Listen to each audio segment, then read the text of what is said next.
Kalau pura po hindi kami sa Amen? Imbiyeta mo po mabuhay dyan. Amen? Ikabalu. Andiyan ang oras ng Lord pili na katakuan. Ikabalu. Andiyan ang oras ng Lord pili ang dapat. Amen? Kaya kinakailangan hindi ka tawang puso, hindi ka tawang patong likod ng Lord. Amen? Kinakailangan po lagi ako makahanday mo. Amen? Sayang po, sayang hindi pananampalataya dahil pinagkaroon ng Lord kaya kami. Amen? Doon, halimbawa Lord, dati niya kaya po makahanday. Amen? So, kaya kami po mga bisita. Amen? Magpatuloy kayo po na magandang karingamana ng Diyos. Amen? At maragol po blessing hindi kayo pong tanggapan. Once na kayo pong ipatuloy kayo. Amen? Pagkatatang po, hallelujah. May tayo pong katikan na ikaw ay hinira. Hallelujah.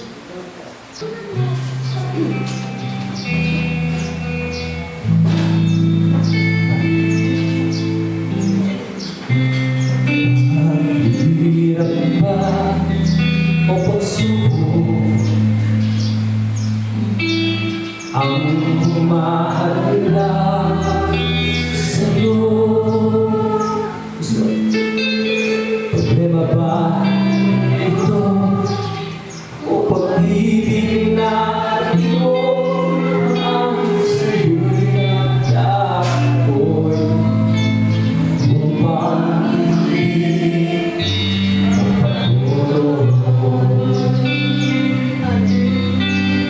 ang tawag niya'y nawalang gas. Lord, mali mga pangalan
ating pamagligo rin. Amen? At yung Diyos po nagpala ng balang ito, God bless po kay kayo.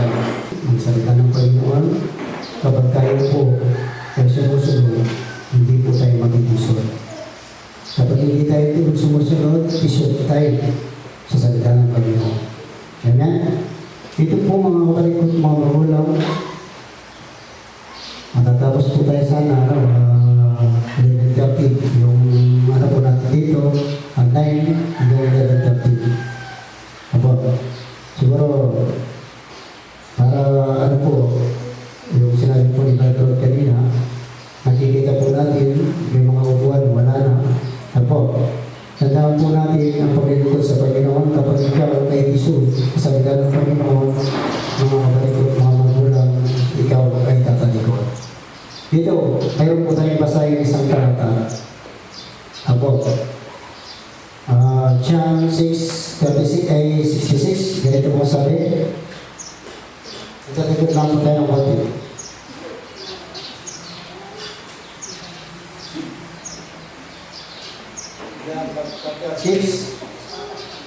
Verse 66. Ito po sabi, tingnan po rin nyo. Nagsalita ang ating pinakamamahal na Panginoon, siguro sa 20 katao po yun. Na nagsalita, maliban na ang ating katawan ay hindi nyo at hindi ng ating dugo, nalisod po sila. Salita ng Panginoon, tingnan po rin nyo. Dahil dito, marami sa kanyang mga alagad ang nagsitalikod at hindi na nagsisama sa kanya. Tingnan po rin nyo.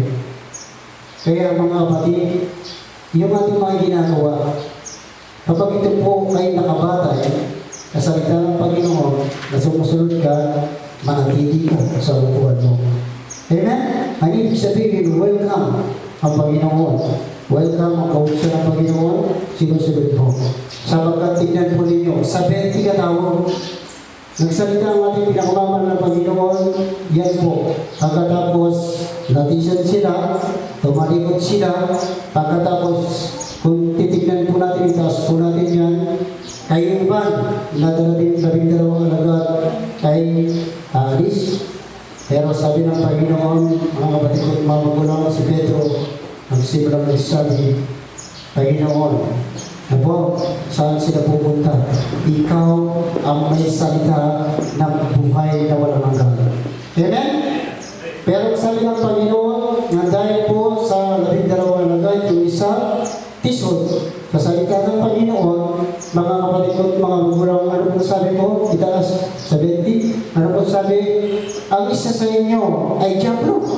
Tignan po ninyo. Tignan po ninyo. Kapag ikaw ay tisod sa salita ng Panginoon, ay ikaw, mga kapatid ko, mga magulang, na gumagawa ka sa hindi kalooban ng Panginoon, na ikaw ay natitisod, yan. Pinagkakalulong ang Panginoon sa sugal, pinagkakalulong ang Panginoon sa ilong, pinagkakalulong ang Panginoon sa libutan. Mga kapatid ko, mga magulang din po ninyo, pinagkalulong ang Panginoon, sabi ng Panginoon, ang isa sa inyo ay diablo. Amen? Kaya siguro wala naman dito na po, tayo na natin ilang ng Diyos. Amen? Halapakan po natin ang Panginoon. Marami pa, mga kapatid. Kaya, magpatuloy po tayo. Huwag po tayo mag-episode sa salita ng Panginoon. Amen? Sabagat ang salita ng Panginoon, matuloy po. Ito po ay itinutuloy tayo sa maling paniniwala po natin, sa maling ginagawa po natin. Nakagaya po ang sabi ni Brother kanina, yung marami, yung marami ay naaakay ng sino man makikita na hindi sumusunod sa kalooban ng Panginoon, na sila rin po ay naaakay. Amen? Kaya mga kapatid ko, mga magulang, tingnan po rin yun. Kaya, yamang maglilingkod na po tayo sa Panginoon, iwaksinan na po natin yung mga sabi po na nagawa. Kaya, huwag natin puntaan, bagos ang kalooban ng Panginoon, ang siya po natin gawin. Amen? Kaya yung salita ng Panginoon, bago sa langit, ang magamahal ay huwag magalit. Kung isa nagagalit, parang sino naman nagsasalita sa harap? Amen? Kung isa mga kapatid, ang salita ng Panginoon, ang ginagawa ng madalas nagagalit kayo sa mga ginagawa ng Panginoon, ikaw ay isip sa salita ng Panginoon. Kaya paano pa po kung nilibig sa Panginoon mo? Magpapagayin po tayo sa Panginoon sa oras na ito sa ating pagpupuro. Pamaranasan po natin ang posisyon ng Panginoon. Ang Panginoon ay diyan po. Ang sabi ng Panginoon, magsilapit kayo sa akin at ako'y lalapit sa iyo. Kaya alam po, purihin po natin ang Panginoon sa oras na ito. Tayo po natin ang pakumbaba sa harapan ng Panginoon.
Praying for us.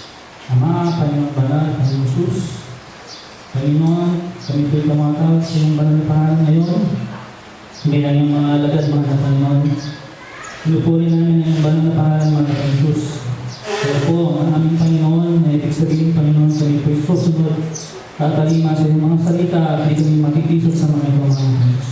Mahal na Panginoon, maraming salamat po sa pinagsalot yung karaton na sambahin namin ng banal na pangalan. Pagpapurihan ka, mahal na Panginoon. Iwalhati at itaas ang banal na pangalan. Mahal na Panginoon, sa iyong biyaya, mahal na Panginoon, bawat isa sa amin ay narito sa iyong banal na pangalan. Hindi po dahil sa aming sariling kalakasan dahil, kundi dahil sa inyong biyaya, kayo po ang gumawa ng paraan, para ng lahat ng ating mga kapatid, mga Panginoon.